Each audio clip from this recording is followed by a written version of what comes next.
Passionnés de voler des courses au large, bonjour et bienvenue dans ce nouvel épisode d'Actu Large, l'émission où je vous résume l'actualité de la course au large tous les jeudis à 18 h.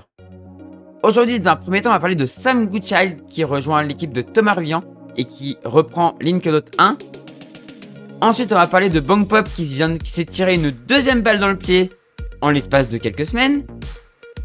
Ensuite, on va parler de Arkea Paprec, ou Paprec Arkea, je me rappelle jamais si l'un ou l'autre, enfin c'est un peu comme l'époque de Virbeck Paprec, mais je crois que c'est Paprec Arkea, qui a été mis à l'eau, on va en parler. Et enfin, on va faire le point sur la Golden Globe Race. Je parle pas cette semaine, pas plus qu'ils sont pas encore repartis, de la The Ocean Race, même s'il y a eu une petite actualité, c'est que Eleven All Racing a le droit de changer ses foils, mais ça repart dimanche, donc il a eu le droit de changer ses foils, donc c'est une bonne nouvelle. Et donc la course repart dimanche. Et la Globe 40 repart demain, voilà. Donc deux courses qu'on resuivra du coup la semaine prochaine, mais du coup il n'y a pas vraiment d'actualité cette semaine. Du coup je vous rappelle que si vous voulez rien louper des prochaines vidéos, n'hésitez pas à vous abonner et à activer la cloche de notification. Et si vous voulez me retrouver en live sur Twitch, je suis en live tous les jours sauf les jours indiqués dans le planning qui est en post communauté sur YouTube ou sur mon Discord. Le lien du Discord est en description de la vidéo et le lien de la chaîne Twitch est aussi en description de la vidéo. Et du coup on commence tout de suite avec Sam Goodchild. On savait déjà que Sam allait faire le Vendée Globe, mais on ne savait pas sur quel bateau. On le sait maintenant, ce sera avec Linkedot 1 qui va en plus rester dans l'équipe de Thomas Ruyant. En effet, Layton devient partenaire de l'écurie de Thomas Ruyant aux côtés de Advance. Les deux bateaux porteront les deux sponsors, ce qui en fera la seule écurie de course au large avec deux IMOCA sur le Vendée Globe. C'est une très bonne nouvelle pour Sam qui va pouvoir partir sur un très bon bateau et en plus pouvoir profiter d'une très bonne team qui va pouvoir l'aider à gagner en expérience. Il part du coup sur un super projet et j'ai hâte de voir ce que ça va pouvoir faire entre ce bateau et ce skipper. On le suivra bien évidemment, c'est très proche parce qu'il pourrait gagner parce que le bateau est très bon dans Actu Large. Comment se tirer une deuxième balle dans le pied quelques semaines après s'en être tiré une première? Eh bien demandez à Bangpop, c'est des spécialistes. Ils ont annoncé renoncer au Vendée Globe 2024 suite à la polémique suite au renvoi de Clarisse. Cette attitude de fuite face à la polémique est petite alors que certains skippers cherchent encore des sponsors pour le prochain Vendée Globe, et même si Clarisse ne voulait pas revenir, il y avait encore tous ces skippers en recherche. Il y avait moyen de sortir de la polémique, je ne dirais pas par le haut car ce n'est plus possible, mais au moins aider un skipper en mal de budget. Là, ça fait fuite face aux responsabilités. Ça montre encore une mauvaise image. Autre point, le super bateau qu'ils avaient racheté va-t-il pouvoir retrouver rapidement un skipper pour le prochain Vendée Globe? Je l'espère car c'est un super bateau encore capable de gagner. On verra, mais j'espère vraiment le revoir vite en course dans tous les cas. Bangpop sort encore plus bas qu'au début et je ne les félicite pas. On avait déjà eu des images du bateau, mais là c'est encore mieux car le bateau a été mis à l'eau hier à Lorient. Peu de changements visibles par rapport aux premières images, à part qu'il y a maintenant les foils, mais ceux-ci sont des mêmes styles que les derniers bateaux mis à l'eau. Aujourd'hui avait lieu le matage tandis que la première navigation arrivera dans les prochaines semaines, après les tests à quai et les derniers équipements à installer. J'ai hâte de le voir naviguer et surtout de le voir en course. Car comme je l'avais dit lors de la découverte de ce bateau est assez atypique, notamment grâce au dessin de Fino Conk, et pourrait vraiment aller très vite et bien jouer les premiers rôles. On va bien évidemment le suivre très attentivement dans Actu Large.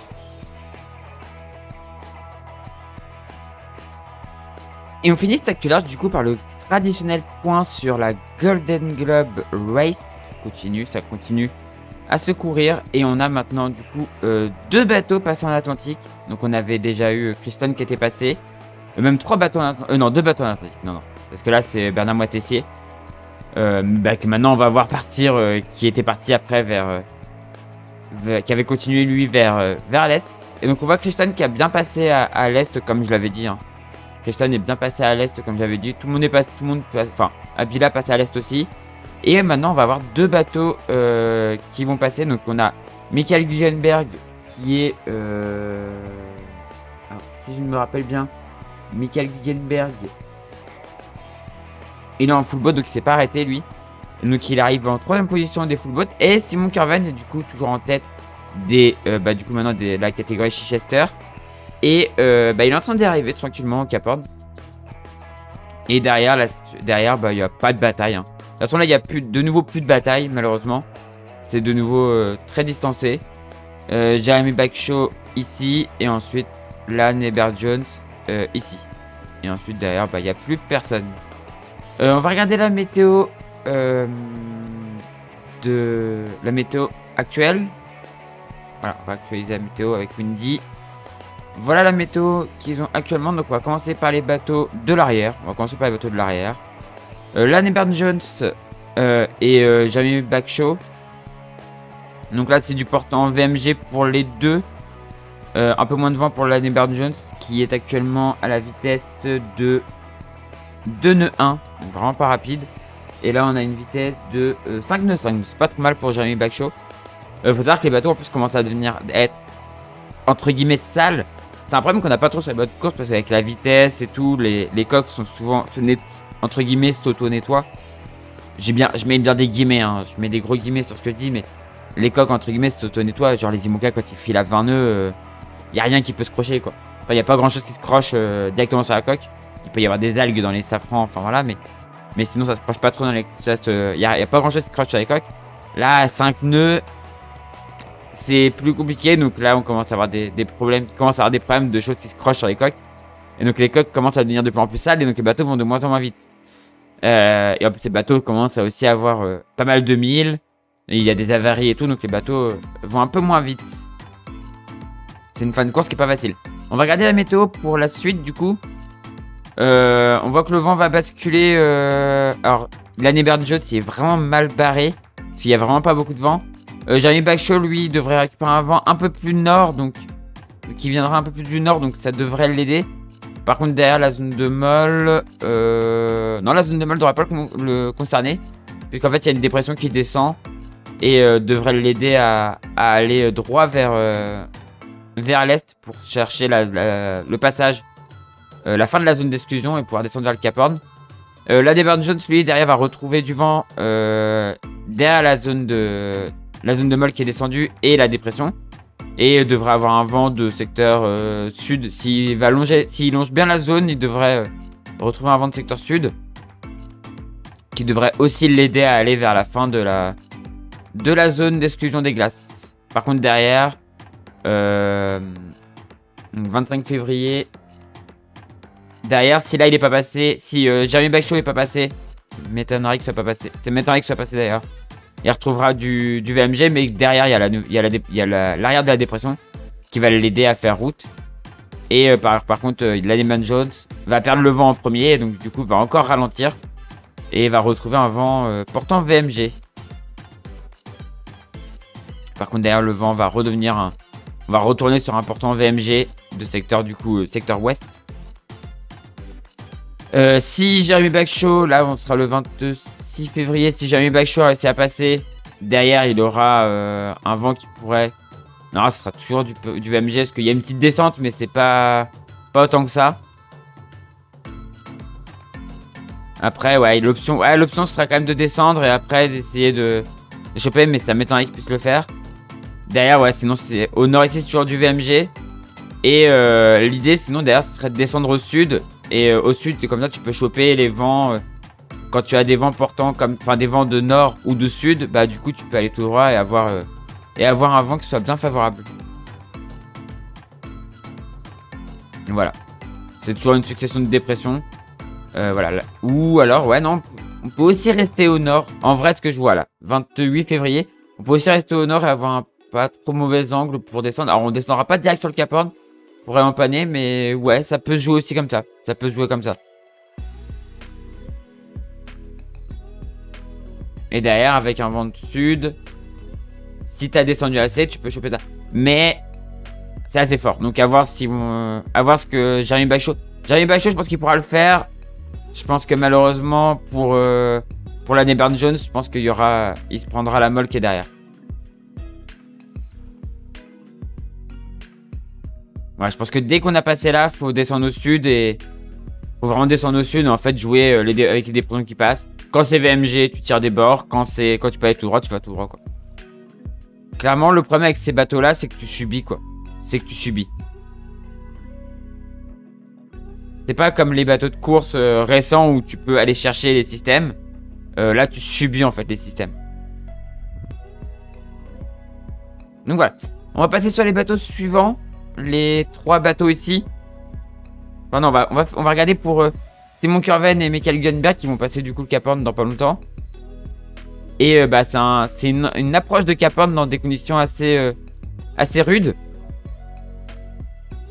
Assez rude pour Michael Gunberg. Et assez... bah, qui risque d'être assez rude aussi pour Simon Curven. Hein.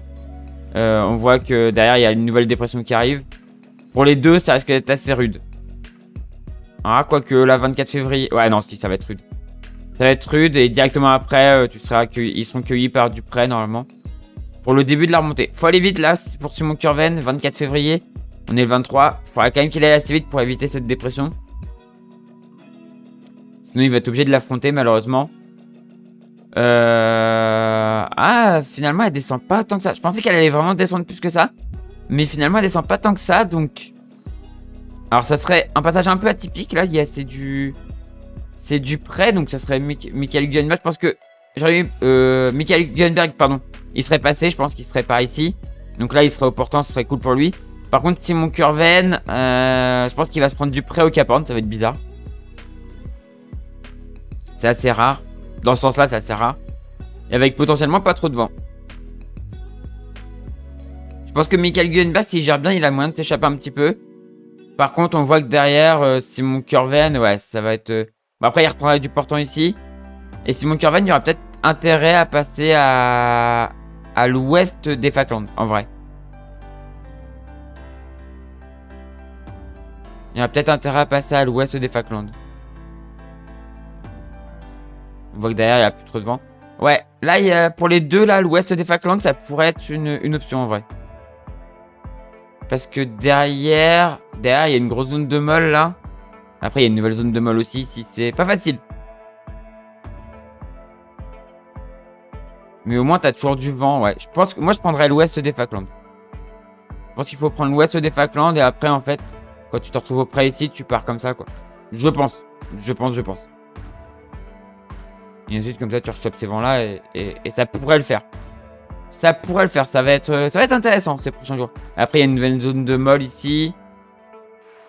Mais si tu as réussi à te redégager après les Falklands dans l'ouest, ouais, ça peut... Dans l'est, pardon. Ça peut être pas mal. Ça peut être pas mal. Et là, on voit qu'il y a du vent auprès. Après, par contre, oui, faut aller dans l'ouest. Dans l'est, pardon. Donc, partir d'abord dans l'est, puis dans l'ouest, puis après partir dans l'est pour aller chercher le vent. Pour moi. On va regarder du coup maintenant pour Abila et pour Kristen. Kristen qui part bien dans l'est. Alors que Abila semble faire une route un peu plus nord, donc partir peut-être un peu plus à la côte. Mais Kristen a une très belle avance. Donc franchement, sauf problème, elle est bien partie. Et on voit que là, c'est une succession en fait de dépressions. Ils sont toujours dans les 40e. Hein. Les 40e. Attendez, est-ce que j'ai la position là? Attendez, je vais mettre le quadrillage. Ah bon, on voit pas bien, mais... Ah, je vais enlever ça. Hop, voilà. Le 40 degrés, il est là. 40e sud, il est là. Donc, ils vont pas tarder à... Enfin, Kristen va pas tarder à en sortir. Peut-être que dans une semaine, elle en sera sortie. Je pense même qu'elle en sera sortie. Abila, je suis un peu moins sûr. Mais donc, pour l'instant, c'est toujours une succession de dépressions. Mais là, en fait, tu profites quand le vent... Là, quand le vent est de nord, c'est moins favorable. Quand le vent est de sud, c'est plutôt favorable. Tu peux gagner dans l'est. Et par contre, quand le vent est d'ouest, bah là, tu peux vraiment remonter au nord-ouest, au nord-est, et c'est pas mal, quoi. Voilà, c'est une succession de dépressions où je pense qu'il faut vraiment essayer de gagner dans l'est pour les deux là. Faut essayer de gagner dans l'est, surtout quand le vent est comme ça. Tu cherches pas à remonter comme ça, tu remontes directement vers l'est pour aller chercher en fait un point de... En fait, tenter d'aller chercher le plus à l'est possible en fait les alizés. L'idée, en allant chercher le plus à l'est possible les alizés, c'est après d'avoir un angle qui soit bon dans les alizés, quoi. Même si là, ça semble s'ouvrir en vrai, le 25 février. Ah, en vrai, ça semble s'ouvrir... Ah non, c'est vrai. Ouais, au large, ça peut le faire. En vrai, en passant au large, en venant en fait frôler l'anticyclone, ça pourrait le faire. La 25 février, donc enfin, encore, ils y seront pas, mais... ouais, faut espérer, en fait. Moi, l'idée, là, ce serait quand même d'aller chercher à l'est. Espérer une dépression. Là, par exemple, il y en a une. Et pour, en fait, c'est de pouvoir passer le plus à l'est possible dans les alizés. Et en fait, pas avoir à faire ce prêt-là et pouvoir, en fait, directement remonter au travers dans les alizés. C'est plutôt une bonne chose, en vrai. Et c'est ce que fait Christen. Et c'est, je pense, ce que va tenter de faire aussi... que va aussi tenter de faire Abila. Parce que de toute façon, on voit que proche, là, il n'y a pas de vent. Et je pense que t'es mieux, en fait, d'aller chercher la molle qui est ici. Pour ensuite, quand tu ressors, t'es bien. Alors que si tu vas ici, tu vas choper plus de molle, du près, enfin... Peut-être qu'il va être plus rapide au début, mais par la suite, je pense que c'est un peu moins bon. Et on voit qu'il y a quand même plein de petites bulles ici. Je pense qu'il y a moyen de se faufiler par là. Et pour remonter. Donc ouais, je pense qu'il faut aller à l'est. Même si là, on peut aller à l'est et espérer vraiment une dépression. Je sens que les fichiers météo qu'ils ont sont pas très précis. Hein, donc la météo qu'ils ont est pas très précise. Donc à voir. Et on voit par exemple là le 4 mars une dépression qui sort. Et qui refait un peu d'air ici quoi. Alors qui t'oblige un peu à prendre du près. Mais derrière c'est pas mal. Donc à voir. Mais pour moi ouais je ferais les deux. Là je partirais complètement à l'est. Pour aller choper les alizés le plus à l'est possible. Voilà. En tout cas ça va être intéressant au niveau stratégie. Enfin niveau route. Analyse des routes et tout ça va être intéressant. Un peu moins niveau bataille. Peut-être une petite bataille entre Simon Curven et Mikael Hülkenberg. Même si du coup ils sont plus vraiment dans la même catégorie. Mikael Hülkenberg est en all boat. Donc il s'est pas arrêté. Alors que Simon Curven lui a fait une escale. Donc il y a une différence entre les deux. Mais deux bateaux proches, hein, ça emmène toujours des batailles, donc ça emmène souvent des batailles, donc c'est cool. Et bien évidemment, on verra comment s'est passé le passage du Cap Horn de ces deux bateaux-là dans une semaine. Et on verra comment ça s'est passé aussi pour les autres dans une semaine d'un Actu Large. Voilà, c'est la fin de cette vidéo. Comme d'habitude, petit appel au sponsor. Si vous connaissez quelqu'un qui connaît quelqu'un, ou si vous êtes vous-même chef d'entreprise, n'hésitez pas à aider les skippers en recherche de budget pour le prochain Vendée Globe ou pour les prochaines courses. C'est un super retour sur investissement quand vous faites pas de la merde, quand vous prenez pas les pieds dans le tapis comme un certain sponsor actuellement. Normalement, c'est un très bon retour sur investissement, donc n'hésitez pas à aller aider ces skippers en recherche de budget. Je compte sur vous et vous allez voir que franchement, c'est top. Franchement, c'est top. Du coup, c'est la fin de cette vidéo. Si elle vous a plu, n'hésitez pas à faire briller le pouce en l'air, n'hésitez pas à commenter et à partager. Et si vous n'êtes toujours pas abonné à la chaîne, n'hésitez pas à vous abonner pour ne rater des prochaines vidéos. Quant à moi, je vous dis à la prochaine pour une prochaine vidéo sur la chaîne Toria ou pour un live sur Twitch. Et du coup, ciao tout le monde, ciao ciao ciao.